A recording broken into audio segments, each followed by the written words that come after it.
얼마 후 유대인의 명절이 되어 예수님께서는 예루살렘으로 올라가셨습니다. 예루살렘에 있는 양의문 근처에 기둥 5개가 있는 연못이 있었습니다. 거기에는 히브리 말로 베다스다라고 쓰여 있었습니다. 이곳에는 병약한 사람, 앞못 보는 사람, 걷지 못하는 사람, 다리를 저는 사람 등 많은 병자들이 누워 있었습니다. 거기에 38년 동안 병을 앓아온 한 남자가 있었습니다. 예수님께서는 그 남자가 누워있는 것을 보시고 그가 아주 오랫동안 병을 앓아온 사람이라는 것을 아셨습니다. 그래서 그에게 물으셨습니다. 낫기를 원하시오? 병든 사람이 대답했습니다. 선생님, 몸이 움직이기 시작할 때 제가 연못 안으로 들어갈 수 있게 도와주는 사람이 없습니다. 제가 물속으로 들어가려고 하면 다른 사람이 저보다 앞서서 물속으로 들어가곤 합니다. 그때 예수님께서 말씀하셨습니다. 일어나서 당신의 침상을 들고 걸어가시오. 그 즉시 그 남자는 병이 나았습니다. 그는 그의 침상을 들고 걸어가기 시작했습니다. 그런데 그날은 안식일이었습니다. 그래서 유대인들은 병이 나은 그 남자에게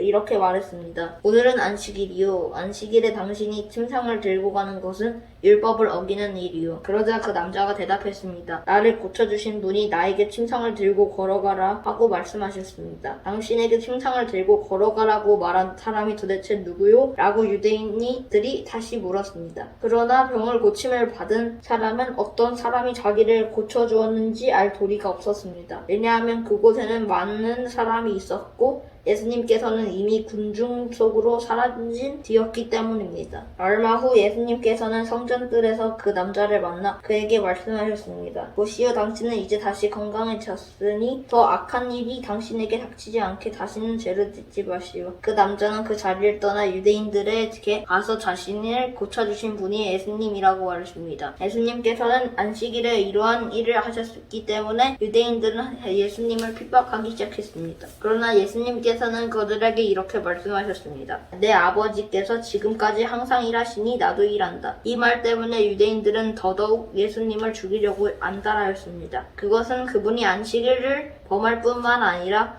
하나님을 자기의 친아버지라고 불러 자기를 하나님과 동등하게 여기고 있기 때문이었습니다. 그러나 예수님께서 말씀하셨습니다. 내가 너희에게 진리를 말한다. 아들은 어느 것 하나도 혼자서 할 수 없다. 아들은 다만 아버지께서 하시는 일을 보고서야 그것을 할 수 있을 따름이다. 그것은 아버지께서 무엇을 행하시든지 아들도 행하기 때문이다. 아버지께서는 아들을 사랑하셔서 그분이 하시는 모든 일들을 아들에게 보여주신다. 너희에게는 놀랄만한 일이겠지만 아버지께서는 이보다 더 큰 일들을 아들에게 보여주실 것이다. 아버지께서 죽은 사람을 부활시키시며 그들에게 생명을 주시는 것처럼 아들도 자기가 원하는 자들에게 생명을 줄 것이다. 이뿐 아니라 아버지는 아무도 심판하지 않으시고 심판하는 모든 권리를 아들에게 맡기셨다. 하나님께서 이렇게 하시는 것은 모든 사람들이 아버지를 존경하듯이 이들도 존경하게 하기 위해서이다. 아들을 존경하지 않는 사람은 아들을 보내신 아버지도 존경하지 않는 것이다. 내가 너희에게 진리를 말한다. 누구든지 내 말을 듣고 나를 보내신 분을 믿는 사람은 영원한 생명을 얻었고 심판을 받지 않을 것이며 사망에서 생명으로 옮겨졌다. 내가 너희에게 진리를 말한다.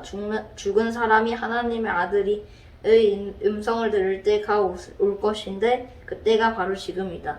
그 음성을 듣는 사람들은 살 것이다. 아버지 속에 생명이 있는 것처럼 아버지께서는 아들에게도 생명을 주어 그 속에 있게 하셨다. 또한 아들이 곧 인자이기 때문에 아버지께서는 아들에게 심판할 수 있는 권한을 주셨다. 이 말을 한다고 놀라지 마라. 무덤 속에 있는 모든 사람들이 아들의 음성을 들을 때가 올 것이다. 선한 일을 한 사람들은 생명을 얻기 위해 부활할 것이며 악한 일을 한 사람들은 심판을 받기 위해 부활할 것이다. 나는 혼자서는 아무것도 할 수 없다. 나는 내가 듣는 대로만 심판을 한다. 그래서 나의 심판은 외롭다. 나는 내가 하고 싶은 것을 하지 않고 오직 나를 보내주신 분이 하시는 것을 하려고 애쓴다. 내가 나 자신에 대하여 증언한다면 사람들은 내 증거를 참된 증거로 받아들이지 않을 것이다. 그러나 나에 대하여 증언하는 다른 분이 계시니 나는 그분이 나에 대하여 증언하는 것이 옳다는 것을 안다. 너희가 요한에게 사람을 보냈다고 요한은 너희에게 진실되게 증언하였다. 그렇다고 해서 내가 사람에게서 증언을 받는 것은 아니다. 내가 이런 말을 하는 것은 너희가 구원을 얻을 수 있도록 하기 위해서이다. 요한은 타오르면서 빛을 내는 등불이 있었다. 너희는 잠시 요한의 빛 가운데서 기뻐하기를 원했으나 내게는 요한의 증언보다 더 큰 증언이 있다. 아버지께서 나에게 하려 하려고 주셨고 지금 내가 행하고 있는 일들이 아버지께서 나를 보내주신 것을 증언한다. 나를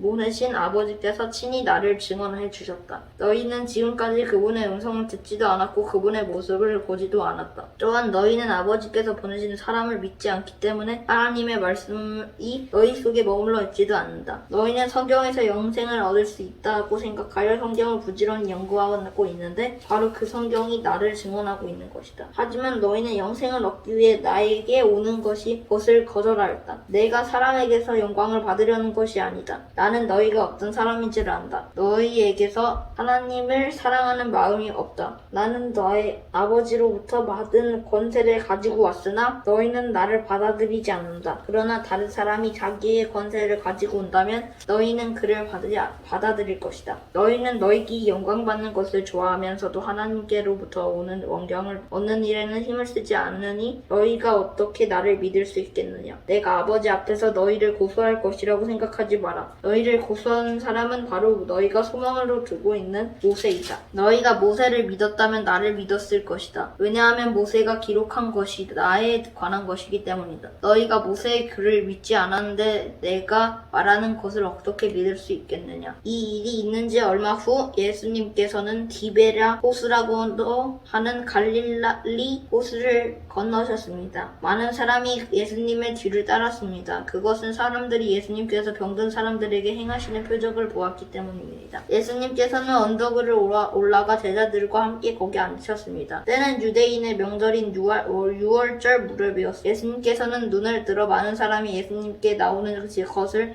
바라보시고 빌립에게 말씀하셨습니다. 이 사람들이 먹을 빵을 어디서 살 수 있겠느냐. 예수님께서는 빌립이 어떻게 하나 보시려고 이런 질문을 하신 것입니다. 예수님께서는 빌립을 어떻게 할지 이미 알고 계셨습니다. 빌립이 예수님께 대답했습니다. 여기 있는 한 사람이 빵을 한 입만 먹는다고 해도 그 빵을 사려면 200데나리온은 있어야 할 것입니다. 그때 예수님의 제자 중 한 명인 시몬 베드로의 동생 안드레가 말했습니다. 여기 사내 아이 하나가 가지고 온 작은 보리빵 5개와 작은 물고기 2마리가 있습니다. 하지만 이것만 가지고 어떻게 많은 사람이 먹이겠습니까? 예수님께서 말씀하셨습니다. 사람들에게 앉으라고 하여라. 그곳은 풀이 많은 곳이었습니다. 거기에 앉은 남자 어른의 수는 약 5,000명이었습니다. 그때 예수님께서는 빵을 가지고 하나님께서 감사의 기도를 하신 후 그곳에 앉아있는 사람들에게 그들이 원하는 만큼 나눠주셨습니다. 예수님께서는 물고기를 가지고도 그렇게 하셨습니다. 사람들은 모두 실컷 먹었습니다. 식사가 끝났을 때 예수님께서 제자들에게 말씀하셨습니다. 먹고 남은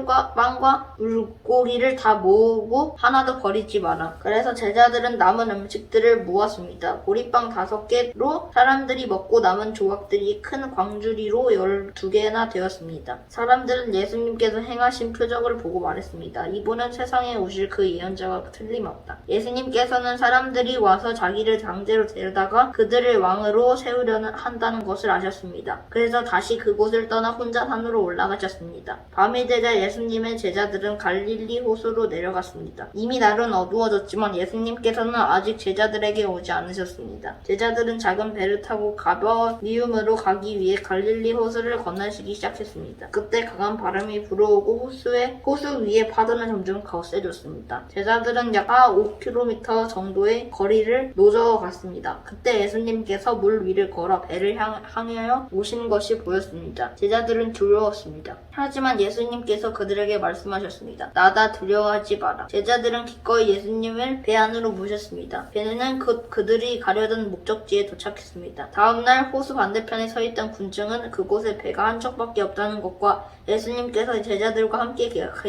가시지 않고 제자들만 떠난 것을 알게 되었습니다. 그중 배 몇 척이 디베랴에 왔습니다. 디베랴는 예수님께서 하나님과 감사 기도를 드린 후 사람들이 빵을 먹었던 장소에서 가까운 곳에 있는 마을입니다. 사람들은 예수님과 그분의 제자들이 그곳에 없다는 것을 알고는 배를 타고 예수님을 찾으러 가버니움으로 갔습니다. 사람들은 호수 건너편에서 예수님을 만났습니다. 그들은 예수님께 물었습니다. 선생님, 언제 여기에 도착하셨습니까? 예수님께서 그 사람들에게 대답하셨습니다. 내가 너희에게 진리를 말한다. 너희가 나를 찾는 것은 내가 향한 표정을 보았기 때문이 아니라 빵을 배불리 먹었기 때문이다. 썩어 없어지는 음식을 위해 일하지 말고 영원히 있어서 영생을 주는 음식을 위해 일하여라. 인자는 너희에게 그런 음식을 줄 것이다. 하나님 아버지께서 인자가 이런 일을 행하시는 것을 허락하셨다. 그러자 사람들이 예수님께 물었습니다. 하나님께서 원하시는 일을 하기 위해 우리는 무엇을 해야 합니까? 예수님께서 대답하셨습니다. 하나님의 일은 바로 하나님께서 보내주신 사람을 믿는 것이다. 다시 사람들이 물었습니다. 당신은 어떤 표적을 향하여 우리가 보고 당신을 믿게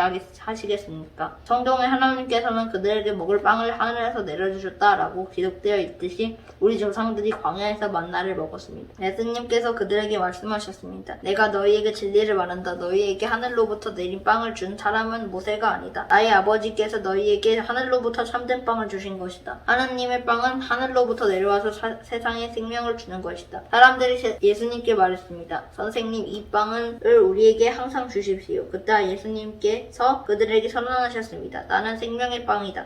내게 오는 사람은 결단코 굶주리지 않을 것이며 나를 믿는 사람은 결코 목마르지 않을 것이다. 그러나 전에도 내가 너희에게 말했던 것처럼 너희는 나를 보고도 여전히 나를 믿지 않는다. 아버지께서 나에게 주신 사람은 다 내게로 올 것이며 내게로 오는 자를 나는 결단코 쫓아내지 않을 것이다. 나는 내 뜻을 이루기 위해서 하늘에서 내려온 것이 아니다. 나는 나를 보내주신 분이 뜻을 행하기 위해 하늘에서 내려왔다. 나를 보내주신 분의 뜻은 하나님께서 내게 주신 사람은 단 한 사람도 잃지 않고 마지막 날에 그를 부활시키는 것이다. 아들을 보고 믿는 사람은 누구나 다 영생을 얻는 것이 내 아버지의 뜻이기 때문이다. 나는 그를 마지막 날에 부활시킬 것이다. 유대인들은 예수님께서 나는 하늘에서 내려온 빵이라다 라고 말했으므로 예수님에 대하여 수군대기 시작했습니다. 그래서 그들은 자기들끼리 이런 말을 했습니다. 이 사람은 틀림없는 요셉의 아들 예수야. 우리가 그의 아버지와 어머니를 알고 있는데 어떻게 그가 나는 하늘에서 내려왔다고 말할 수 있지? 그러자 예수님께서 그들에게 대답하셨습니다. 서로 수군대지 마라. 나를 보내주신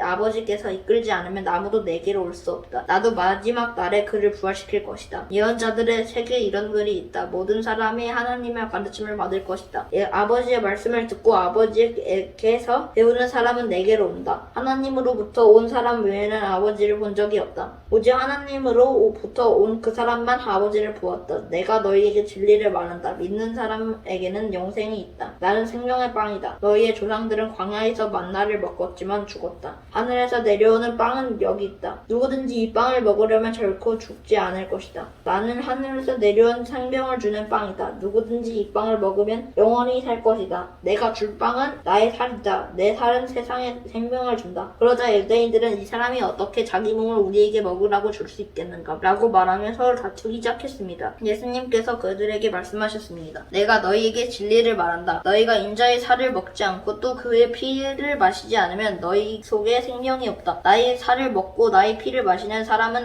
영생을 얻으며 나도 그 사람을 마지막 날에 부활시킬 것이다. 나의 살은 참된 음식이며 나의 피는 참된 음료다. 나의 살을 먹고 나의 피를 마시는 사람은 누구든지 내 안에 있고 나도 그 사람 안에 있다. 살아계신 아버지께서 나를 보내셨고 또 나 또한 아버지 때문에 살고 있는 것처럼 나를 먹는 그 사람은 나 때문에 살 것이다. 하늘에서 내려온 빵은 너희 조상들이 먹고 죽었던 빵과 같지 않다. 이 빵을 먹는 사람은 영원히 살 것이다. 이 모든 말씀은 예수님께서 가버나움 회당에서 가르치실 때 하신 말씀입니다. 예수님의 제자들 중에 여러 사람이 예수님의 말씀을 듣고 말했습니다. 이 말씀은 어렵다. 누가 알아들을 수 있겠는가? 예수님께서는 제자들이 이 문제로 수동거리는 것을 아시고 그들에게 이런 말씀을 하셨습니다. 이것이 너희에게 장애물이 되었느냐? 그렇다면 인자가 전에 있던 곳으로 올라가는 것을 너희가 보면 어떻겠느냐? 생명을 주시는 분은 성령이시다. 그러므로 사람의 힘은 전혀 쓸모가 없다. 내가 너희에게 한 말은 성령의 말씀이고 생명의 말씀이다. 그러나 너희 중에는 믿지 않은 사람이 있다. 예수님께서는 처음부터 누가 믿지 않을지